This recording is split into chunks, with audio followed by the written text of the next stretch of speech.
All right, we got 6 people in the house. Kill Hall, what's happening? I've been sitting on here for like 3 minutes looking crazy. I'm like, we got people in here. I don't hear nobody saying nothing. How you doing? Cooking with Miss D. All right, what's up, Miss D?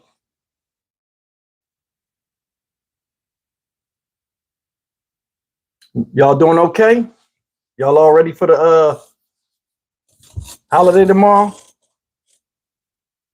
Veterans Day?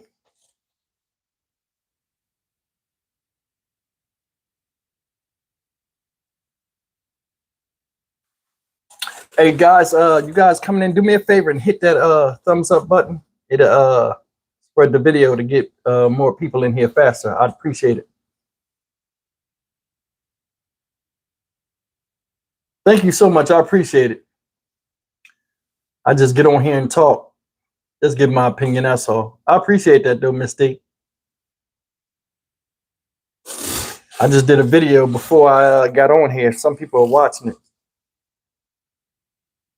Libra, wait, what up? I'm going to be lazy tomorrow. Yeah, I'm gonna be lazy tomorrow too. I always say that, but you know, I always say this thing where I say I'm gonna lay in bed and get up when I feel like it. I never make it past 7 o'clock, even on the weekend. It's like I always got something to do.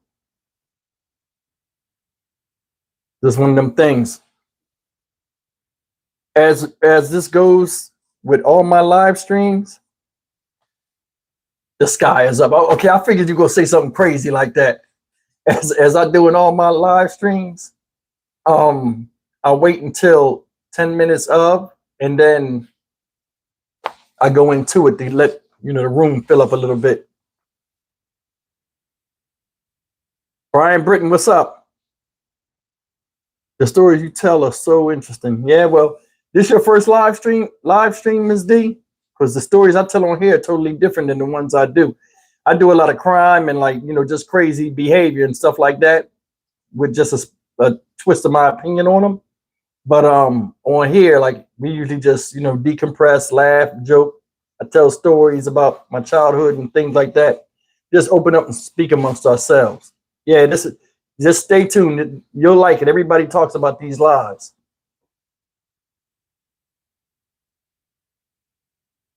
Be about 4 minutes into it, and then we'll start with the guys that are here. Thank you so much, Miss D.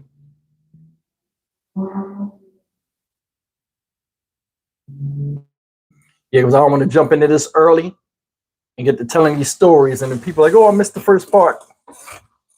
Now I ain't doing crazy women dates, but you know what though? I got 2 crazy women dates I never told. One story is about this lady that says she was a descendant of Vikings. She was from Norway. She was in America. Yes, people from different cultures. It was something. Hazel Cooley, what's up? Man, we got 3 likes buttons hit, and we got 12 people in here, man. Come on, man, hit these like buttons. I think I'm gonna start in about another minute because we got enough people in here. People jumping in and out. But I'm gonna start in I give it another minute. We'll start at the 7-minute mark.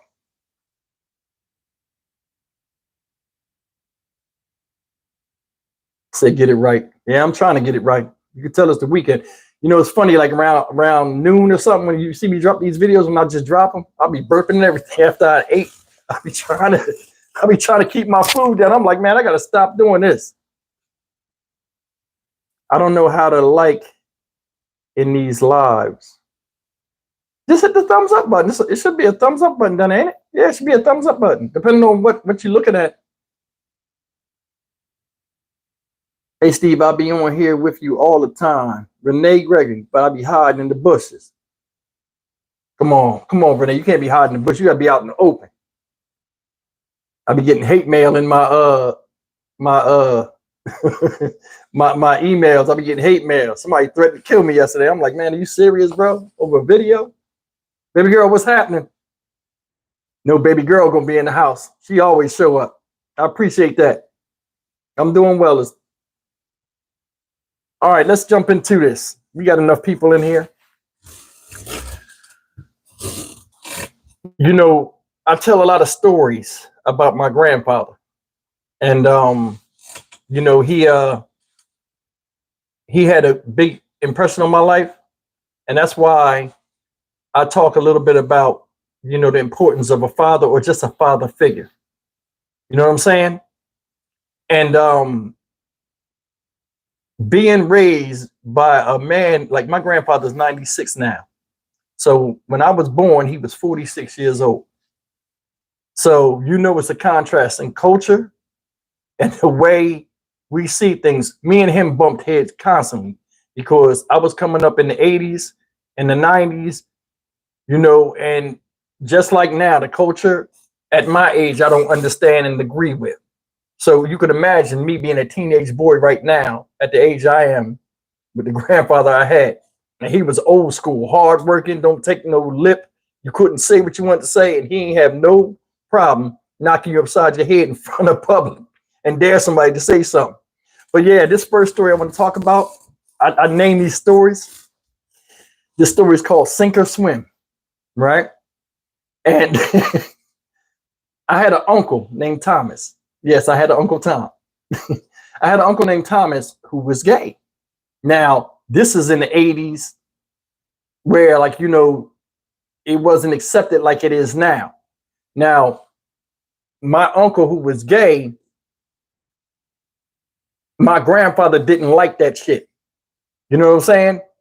And he old school. So my uncle, this is the kind of way he was at. He was gay. My uncle was one of them people where you know something's off with him, but he wasn't really flamboyant. You never seen no flamboyancy. He just kept a clean house. He liked all kind of music. He was well dressed, shaved, clean shaven, didn't have hair on his face or nothing. And he was my favorite uncle. I never knew he was gay until I was 16 years old. I didn't know. You know what I mean? I just thought he was real smooth and stuff.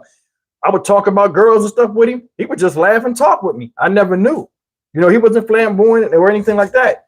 And I think that's part of the reason why is because my grandfather wasn't approving of that and the upbringing.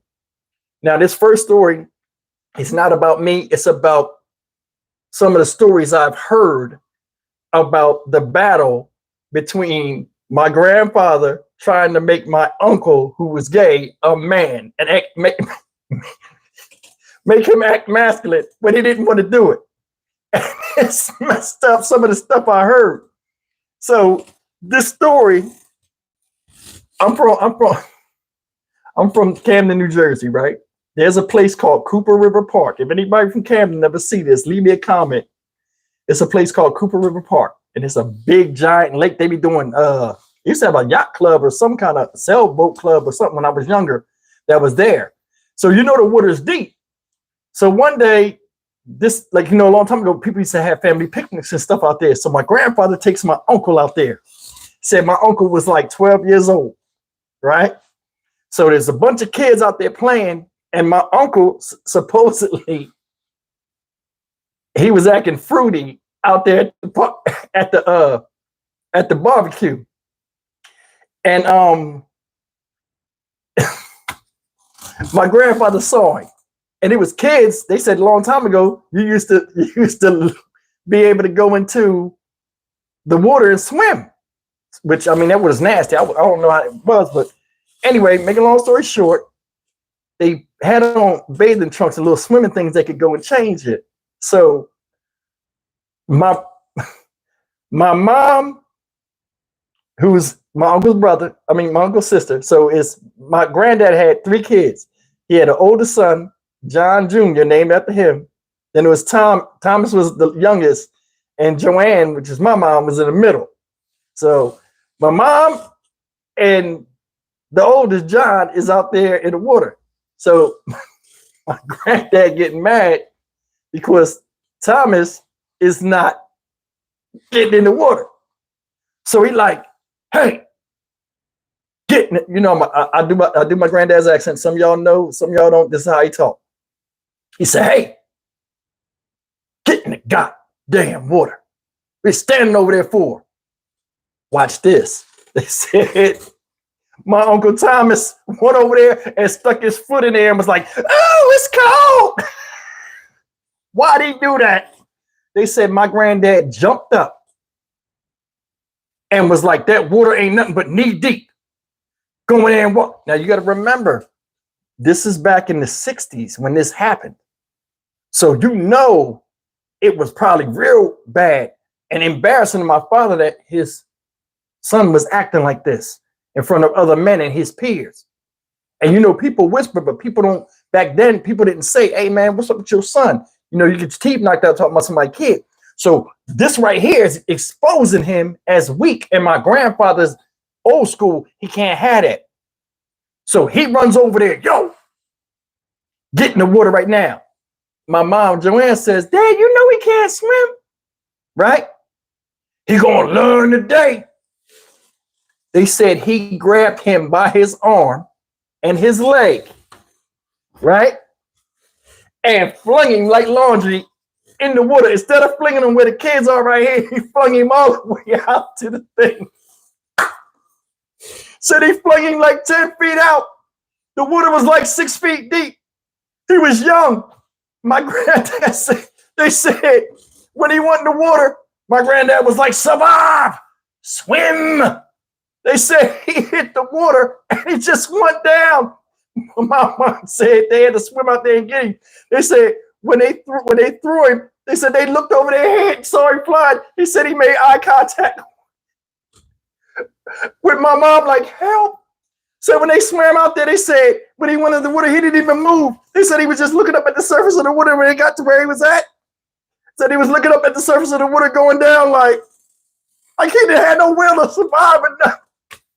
Oh my God. Oh shit. Man, what kind of mess is that? He had no will to survive. He threw him in the water. Like, you know, you throw a little kid in the water, that water get in their nose, they're gonna be like, ah! He ain't do none of that. He just went down like this. This is the part that's messed up in his spout. This is the part that's messed up. They said when he was going down, right, he looked like a drowned man underwater because he's real light skinned. They said he looked like a yellow rag doll. When he turned up, a big bubble just came out of his mouth. He said he just looked at and started going into the darkness. Oh, shit. Man, my granddad was crazy, man. He was crazy. Yo, he was rough. That's the first story. I'm going to tell you this other story right here. In fact, I might tell you a few stories. Some of these stories are small. This story right here, I'm going to call the fireworks. Yo, my granddad is nuts. I was like 17 years old, right? We go to the post office had this family picnic. It was like 500 people out there. And they had it at this public park in the hood where they sold drugs and everything, right? So I'm up there at the park with my grandfather and them, right? And they got these, you know how they have, it's like a baseball field, right? Thank you, baby girl. They have a baseball field, like a softball field. So they doing this thing, but they playing softball. My granddad don't play sports. You know what I'm saying? So they're out there, and my granddad, let me tell you how my granddad dressed. He used to be embarrassing. I was used to it, but it was embarrassing still. My granddad was so old school, right?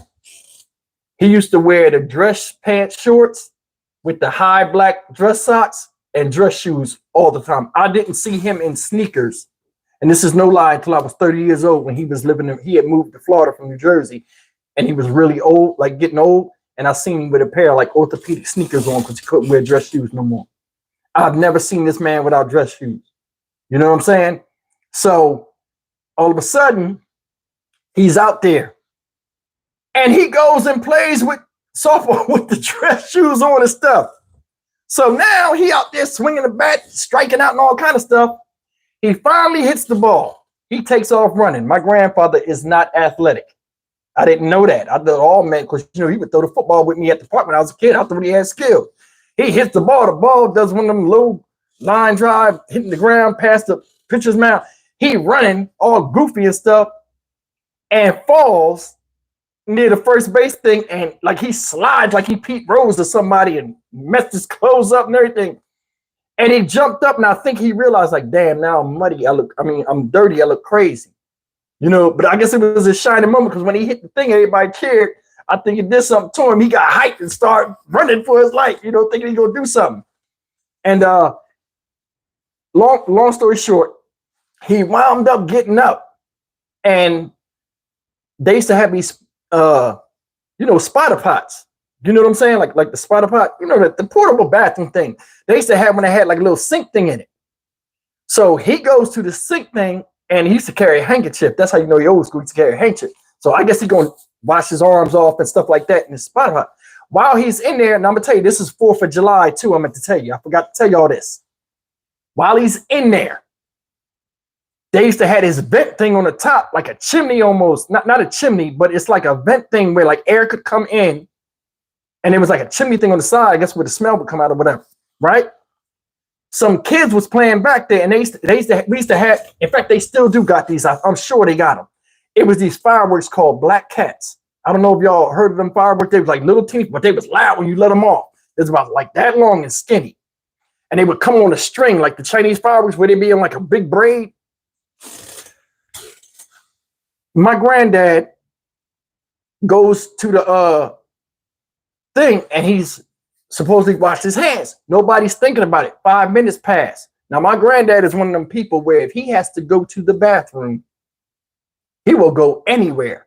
And I'm not talking about peeing. I'm talking about if he got to poop, he'll go and sit on any toilet. He don't give a damn. I'm not like that. So he gone for a long time. So I'm saying to my grandma, I'm like, yo, he gone for a minute. She like, go see where he's at. I said, maybe he probably in there pooping or something. You know what I'm saying? We was laughing. Me and my brothers, we laughing about it. Like, ew, he in there doing it. My mom like, go check on him. Now, the way the park was, it was the softball field, and it was this long embankment down to the bottom. Then that's where all the bad kids and stuff was, where these spider pots was. My granddad goes down there. I'm going down the hill, and I see these kids running. I'm like, what the hell?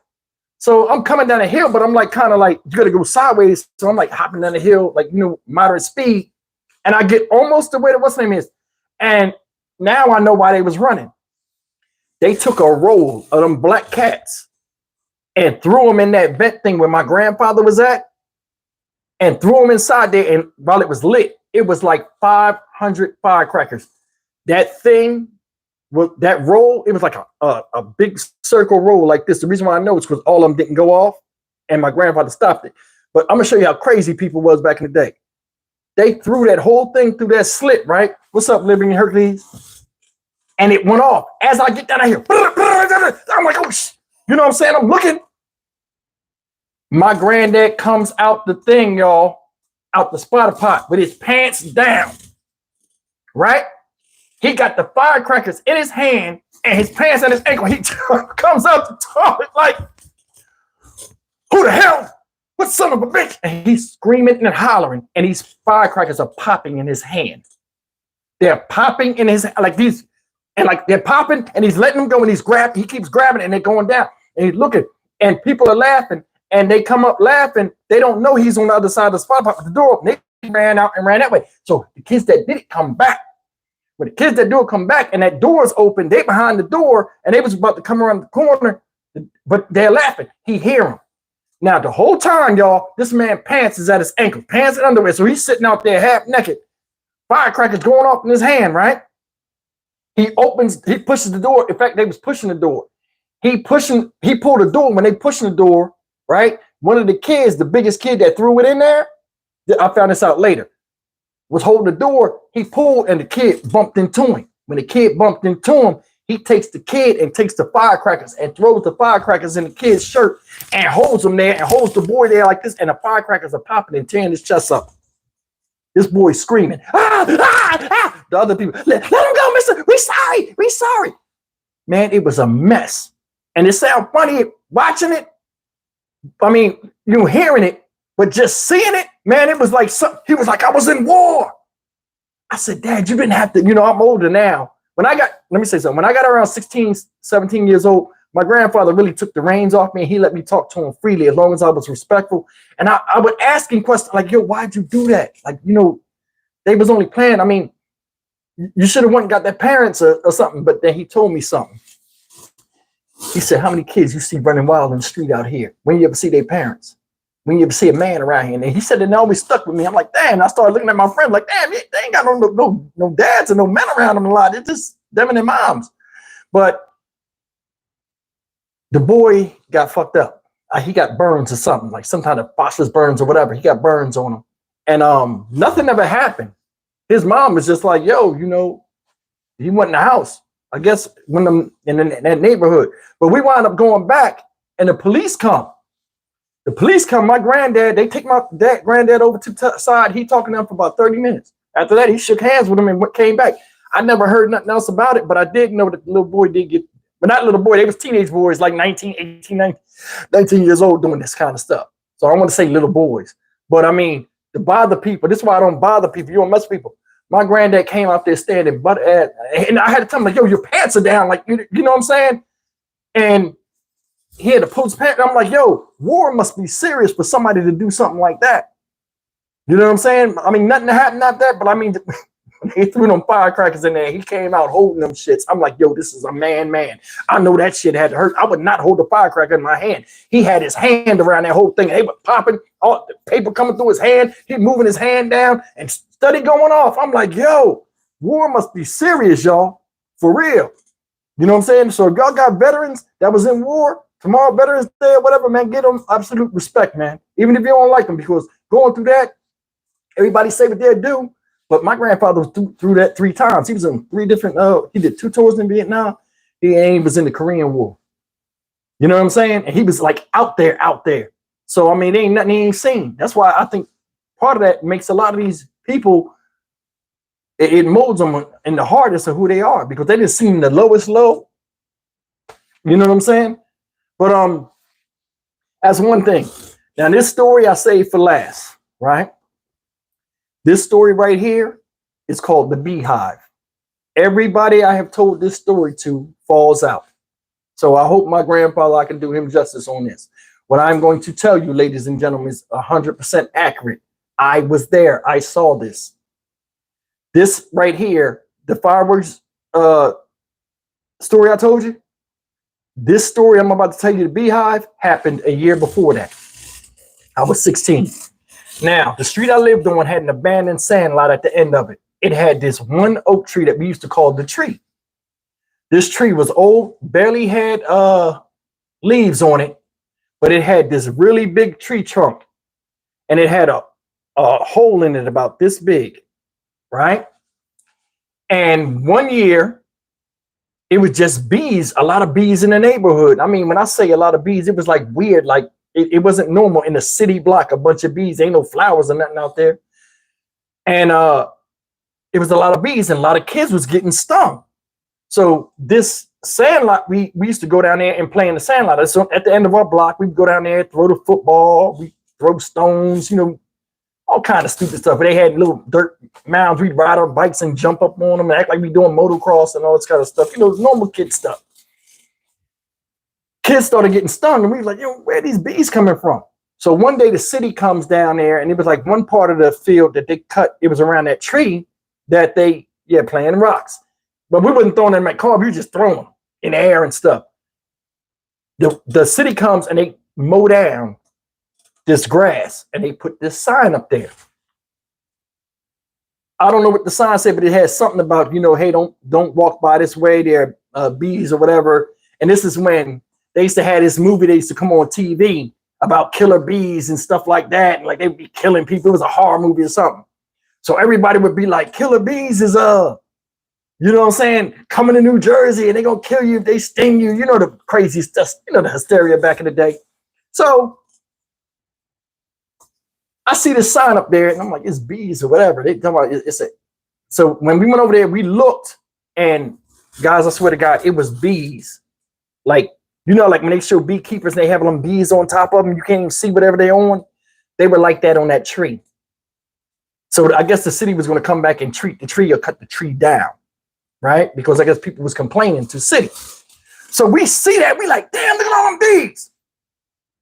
We ghetto, goofy kids. We saying stupid stuff. Here we go with the I dare you. I bet you won't go over there and stick a stick in that beehive. People like, I'll do it. We get close to the beehive, bees just start coming out like on cartoons. I mean, nobody touched them. Just within 10 feet, they just start flying out of it. We take off running. None of us get stung, but now the beehive is a new center of attraction in the neighborhood, right? I tell my granddad about it. Yeah, they got bees down there. So my granddad used to sit on the porch all the time and water his lawn. So he like, y'all stay from down there, right? So I'm telling my grandma, she's like, yo, y'all gonna get stung. You know, I'm older than I'm 16 years old, but we had a lot of young kids on the block. As we're sitting there talking, this little boy named Boop come up the street. Bees then tore him up. And when they stung him, he swelled up. I guess he swelled up. His ear swelled up real bad, like a cauliflower ear. My granddad seen that and was like, oh, no. Nah, we can't wait for the city. Here you go with this hero shit. We can't wait for the city to go down there and kill them bees. We got to go do something. So this is my granddad. See, we come in the house. So I come in the house. It's me, my friend, and my other friend. You know, so they all come in the house with me. He like, yo, you still got them firecrackers from last year? I said, yeah, why? He like, well, you can go in the backyard and play with them firecrackers. I'm like, why you want me to go in the backyard? He was setting me up. He was setting me up. He wanted me to go in the backyard, so away from my mother, my grandmother. He gonna have me go down there with him and work on this beehive. Are you fucking crazy? He didn't see the beehive. I saw it. It was 1 million bees coming out of there. Ain't no way no man without no bee suit can go down there and fuck with that shit. Leave it to the professionals. So I go out back, right? So as soon as we get the fireworks, it was like a few rockets, bottle rockets, or whatever. We go outside. He like, all right, Stevie, leave the fireworks alone. I need you to go with me down here and work on this thing with the kid. So I'm like, can they go, my friends? I'm like, can they go? He like, no, because ain't nobody paying their doctor bill. You going with me. So that right there is already an imminent threat of danger of me getting fucked up with this man. Why you got to put me in it? You don't want to be the hero? Here we go. We go down the back street. The tree right on the corner of the back street. We going down there. As we're going down there, I don't see no bees. Right? Think about this. I don't see no bees. We get in front of the tree. Ain't no bees out there. Ain't no bees outside the hole. I said, that's where the bees at. Now I'm standing in the street on the opposite side of the block. This him. Get over here. I'm like, Dad, I can't get stung. Ain't nobody gonna sting you. Ain't nobody. Them insects will sting me. So this him. Yeah, he's fearless, but I think he listen. Fuck fearless. Look, I ain't trying to get stung. This him. Go, like he start walking up there, like, and I said, Dad, wait a minute, wait. Now I see I can't stop him. I said, Dad, if you watch nature shows, smoke make the bees go to sleep, and then you can get near the hive. So this is me. I had a bunch of smoke balls. Remember the smoke balls? They had different colors, and you like the smoke ball and make smoke. But I had ones that was really big, but they fit in that hole. I said, listen, it's no bees out there because I see I can't stop him. I said, let me light the fire, go get the firecracker, light it, throw it in the hole. I'll run back over here. The smoke will make the bees go to sleep, or the ones that do fly out ain't gonna fly around the tree because it's gonna be smoky. They're gonna fly off. I mean, I used to watch nature shows. This him. He leaned in on me. That's the dumbest thing I ever heard. Fireworks don't make bees go to sleep. The sound would make them wake up and sting your dumb ass. Now get over there with me. I can't help. I can't stop him. I start walking. I start grabbing his arm. He slapped the shit out of my hand. Get up. You know what? Take this soft ass back across the street. Embarrassing. Get over there and stand there. This is me. Fuck it then. Think you know everything. Stand over there. He getting near the tree. Nothing happened. He look in the tree. Nothing happened. I'm standing there like, what the fuck is this? I take 2 steps off the curb. Here he done stuck his hand in the hole. And when he stuck his hand in the hole, he said, Stevie, look at this. He pulled out, it looked like Winnie the Pooh. I swear to God, it was all this honey and this big ass honeycomb he pulled out with like little, like, you know, like a little bit of bees on it. Soon as he did that shit,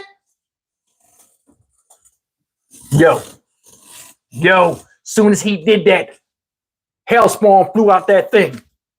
They came out, they going all around it.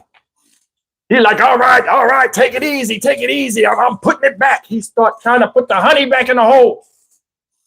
Soon as he did that, I start seeing him going. I takes off up the street. Fuck him. I leave. I shoot back up the street. This all I hear. What's up, Caroline? This all I hear. Ah! It's fucked up because I knew he was in pain. I never heard my granddad holler. I seen him cut his hand open like to the bone and never made a noise. I heard him, ah! Bees! They're biting me. Stevie! I'll never forget that shit. He said, Stevie! I look, he coming up the street. I'm flying.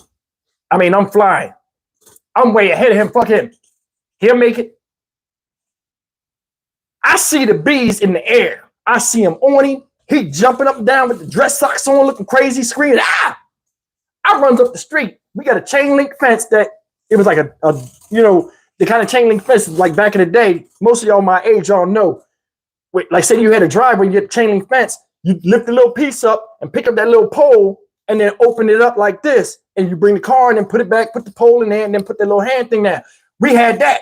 I come up the damn street to get my grandma. I pull up the latch, pull up the thing, and then close it up and go up the thing. I'm ready to go in there and laugh and be like, granddad just got stung up by the bees. I know it was that serious. When my grandma come to the back door, right? We had one of them screen doors where it used to twist the thing like that. It was a screen door, a storm door, screen door, but it had the glass flaps where you turn that thing and the flaps come up like that where the air can come in. We had one of them doors. My granddad come up the street, but I'm grabbing my grandma by the hand like we going in the back porch to look and see him come up the street. When I come up to the thing, now I went in the house, turned around and came back. I was a distance in front of him. When I came back, he was like right there. When I pulled her, as soon as we turned and we looked, this is what we saw. My granddad, remember I said he wasn't athletic, is covered in bees. And when I say covered in bees, he's covered in bees and there's bees all around him, all kind of shit. Grabs the gate. Instead of trying to open the gate, he tried to grab the gate and jump the gate like a young boy. You hop the gate sideways. He grabbed the gate and instead of I guess he got stung, but he was trying to jump. He jumped and just went straight over the gate and flipped like boom and landed on the ground. Ah! He's doing like this. Bees is all over him, on his face, everything. He's walking, he's doing like this. My grandma, Johnny, I'm gonna call an ambulance. He's coming. Open the door. My grandma turned the things closed. I can't get bit. She closed the thing. Get the water hose. Spray it on yourself. He's getting stung up at the door. This motherfucker's eye was big as hell. His ear down here. His neck was swollen. He like, you're killing me. Open the door. Ah! My grandma was not letting me. I'm standing there staring. Like, oh shit. You know what I'm saying? He like, open the door right now. He's threatening me, but he's in pain too. So I'm like double dutching. I'm like, do I get the door? Do I not? The sensible part is like, no. Open the door. Your granddad's dying. The other part of me is like, hell no, I ain't get stung by this shit. If we get him over in the house, we ain't gonna get him out. You know what I'm saying? So look. I go to the side window where we lift the side window up and turn the water hose on right there because the water hose is out there. I turn the side window on where the water hose is at. He grabs the water hose and had the spray thing and he's spraying on himself and stuff like stung up. And the bees, you know what I'm saying, subside off of him enough to where we open the door, pull him in, and then just smash bees that's on him. Yo, he was fucked up so bad, y'all, right? That we couldn't wait for the ambulance. Me, my two friends, my grandma had to get him in the Cadillac and take him to the thing. Now, me and mom, my grandma drove him, right, to Cooper Hospital. So we driving, right? He in the back seat. All you hear is, ugh. I don't want to look back there because I know I ran and left him. And I know I'm going to hear it. We had the windows down because he said he was hot. We had the windows down. He was laying up against the door where I was at. So we had these long Cadillac, but both windows go all the way down, passenger side. So he behind me. I'm sitting passenger side. I want to look bad, so I cut my eye in the rear, the passenger side mirror. I cut my eye and I could see him. All you heard was, "Don't look back here, you damn coward." Why did I look back there, man? His eye was closed. His face was swollen. His neck was big. His hands was puffy. "You left me there. Last time, what do you say? Last time I depend on you. You can ride your bike and laugh and joke in the street, but you can't do no man stuff. You're useless." He's berating the shit out of me, and I'm sitting there looking forward like, okay, I know I can't get hit by him because he can hardly move. I'll just stand here and take this shit. So he gets stung up. They said he got stung. And they were regular bees. There wasn't African killer bees, but everybody was like, "Oh, the killer bees, they got John Wash. They gonna kill him." And man, that's I mean, what do you do? I'm 16 years old. He don't want to take no advice. I'm trying to help him. He ain't heeding nothing I'm trying to tell him. What can I do? But he was in the hospital for I think 3 days for that. Because his blood pressure couldn't get down or something. Like it was something with his blood pressure. And I don't feel bad at all. Shit. You know what I mean? I couldn't take that. You know what I mean? I was nothing but this big at the time anyway. And he always got me involved in stuff. In fact, I'm gonna tell you one more story. This shit is crazy. Where he almost killed himself. We own 3 houses on our block. We own the house we lived in. We own 2 houses near the sandlot. The house that was right next to the sandlot and the house that was next to it. My grandmother's mother lived in the house that was next to the house, the end house. So she died. We wound up getting that house. Then the next house on the other side, my Uncle Thomas had. He died. We wound up getting both of those houses. So now we got 3 houses on the block, right? I remember this very distinctly. We had rented out the one house to these Korean people, right? Named Joe. They was real good folk, quiet. And they paid their rent on time and everything. And then my grandma, one of her friends from church, she doing a favor for her friend by letting the friend's daughter stay in the house. So John Watts let her stay long as she paid her rent. Now watch this. This chick is not a church going person. She was living in the house with the church lady. The church lady just want to dish her off on somebody because she's a headache and she's crazy. So she sweet talking my grandma and my granddad to let this ghetto chick live in the house. She in the house. Now, the way we are is as long as you pay the rent, ain't nobody gonna bother you and you don't cause any problems or whatever. One day the cops keep coming to the house. My granddad at work at the post office, so he don't know what's going on. All of a sudden, windows is broken all out of the house. And all of a sudden, he come home that night. He go down there. Yeah, she got some thug ass dude in the house that done beat her up and all kind of stuff. They fighting over drugs. The house was tore up. And the house was fully furnished. We gave the house fully furnished because it had, good stuff in it from my uncle. We just didn't want the house to get dust. Pay you a little $700-800 a month or whatever. And you can live in here. She came with the sob story. I got 3 kids. You know what I'm saying? My grandfather let her stay in there. Man, her and that crackhead dude tore that crib up. So my granddad go down there. He don't know the laws of throwing people out. And he like, y'all got to get out right now. And they like, we ain't going nowhere. And my listen, I done had heart palpitations many times seeing my granddad go off, wondering like, yo, is he going to kill somebody? And I'm not just saying this because this man was a father figure to me, but I've never seen a man like this. Against all odds, he would always be victorious. He would knock people out in the street, hit them first. Cops come, he never put them out, and then beat one so bad, he went and ran and left the other two. And these was big dudes. He beat one dude up that came out the penitentiary and looked like, what's the dude on Friday After Next? The big dude, what's his name? Terry Crews. Looked just like that. My granddad handled him. In like 3 minutes, handled him. I've never seen any, and my granddad wasn't but 5'7". He was thickly built, but I mean, he wasn't muscular. He had a dad body. I've never seen anything like this. So anyway, the guy that's in the house, my granddad telling the lady she got to get out. So she getting slick mouthed and everything. My grandma calling her mom to come over here like, yo. And this is what set my granddad off. Come to find out, they ain't paid the water bill and the water was cut off. And I don't mean to be graphic. 3 kids in the house, right? My grandfather was mad because not only did they tear the house up, they had children. They didn't have no food in there, but they had a bunch of drugs. And then on top of that, the water was cut off. So they was going to the bathroom, using the bathroom with no water in the toilet at all.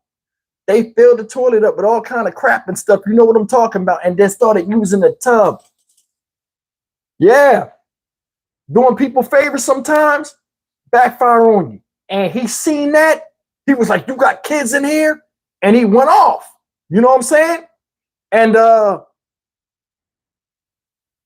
long story short, he wound up throwing these people out that night. And when the cops came, by the time the cops got there, and my grandfather got to acting stupid, and the man came back, and my granddad beat the hell out of him, and the woman tried to fight on him, he caused so much hell, they was running out of that house.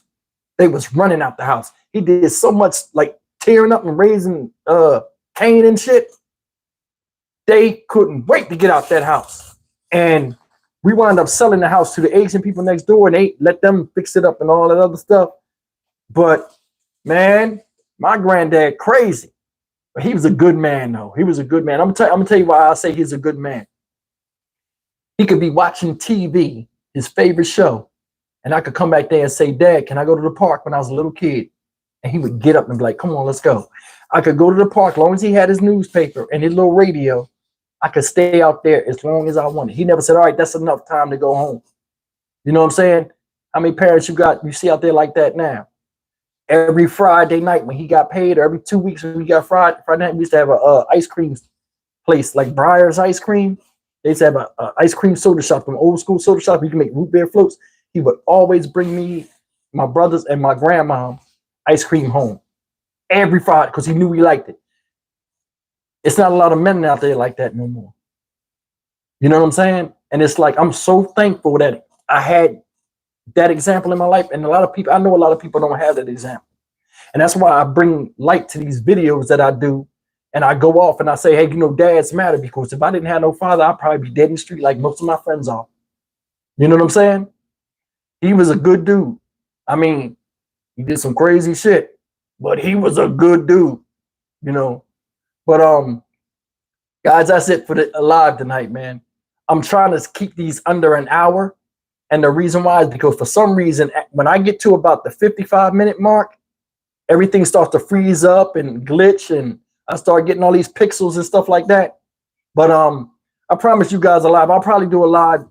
I'm trying to get back to doing these lives on Friday night. But I appreciate you guys coming in. You enjoy the rest of your holiday. I hope you guys got your money worth. But man, you got a veteran out there. Show some love and just, show some appreciation. For everybody that came out, I will holler at you. Salute to you too, brother. And enjoy the rest of your weekend. You guys take care. Thank you so much. I love you as always. Take care.